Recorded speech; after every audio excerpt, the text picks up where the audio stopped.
Glad to have you back. Now to the last discussion on the show today. The death toll from Hurricane Harvey in the United States has risen to 12, and some are even reporting 18, with over 28,000 displaced as deadly flooding continues to devastate the area. Now, Houston on Tuesday imposed an overnight curfew beginning at midnight for an indefinite period amid incidents of looting, armed robberies and people impersonating police officers.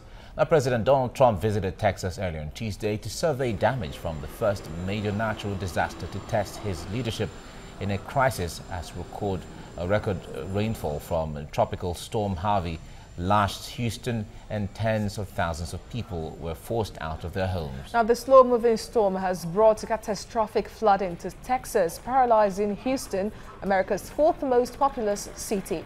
Many volunteers are pitching in to help the search and rescue efforts, evacuating local residents with their own vehicles and even boats. Joining us on phone from the United States of America is a resident of Houston, Texas, and of course Nigerian, Idowu Akinrolabu. Thank you for joining us on the show. First off, how have you been affected?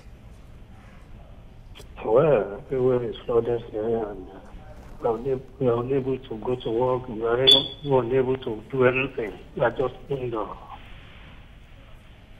All right, Ido, can you give us a picture, apart from you, give us a picture of how things have been, the response from rescue efforts so far, the people who have been trapped and all of that. Can you give us a picture? Yeah, the rescue people do a good job.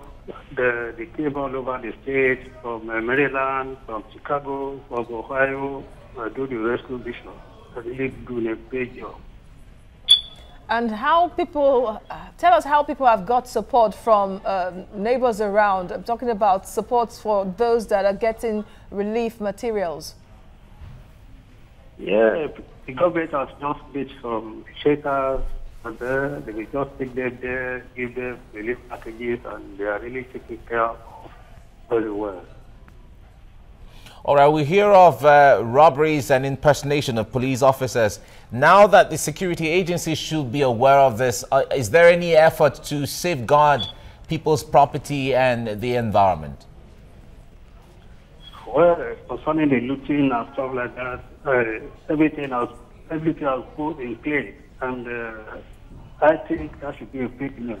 It's not really the news. All right, we got information that Houston Mayor has imposed a curfew there. Tell us from what time to what time? Well, all the roads there have been marked at the flag with red flag. So everybody is at home from morning till evening. So anybody that is on the road, police is there to turn everybody back home. All right. Apart from the state, the President, Donald Trump, paid a visit to Texas recently. Can you talk to us about what the people expect from the President as far as the effort from the federal government is concerned?